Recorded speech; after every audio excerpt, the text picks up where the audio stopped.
না আসলে ডেসপারেশন না, জিনিসটা ছিল হচ্ছে আমরা সবাই ট্রাই করছিলাম আমাদের যার জায়গা থেকে নিজের সেরাটা দেয়ার। আর সবচেয়ে বড় কথা যেটা ছিল সবাই গতকালকে আমরা যে টিমের যে একটা বন্ডিং স্পিরিট, সবাই ওটা মাথায় নিয়ে সবাই নেমেছিল যে আমরা বাংলাদেশের জন্য খেলবো অ্যান্ড বাংলাদেশকে জেতাবো ইনশাল্লাহ। তো আমার কাছে মনে হয় ম্যাক্সিমাম ছেলেরই ওই জিনিসটাই ছিল যে আমরা বাংলাদেশকে জেতাবো।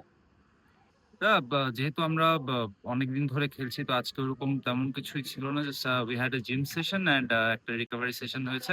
অ্যান্ড যেটা আগামীকালকে ম্যাচের জন্য হয়তো আমাদেরকে বা আরেকটু ভালো করার জন্য উজ্জীবিত করবে। ভালো থাকবেন। হ্যাঁ, অ্যাপ্রোচ আমার কাছে মনে হয় আমরা লাস্ট ম্যাচে যেভাবে খেলেছি, আমরা চেষ্টা করব ওভাবেই খেলার ইনশাআল্লাহ। আর পজিটিভ অ্যাপ্রোচ সবসময় থাকবে।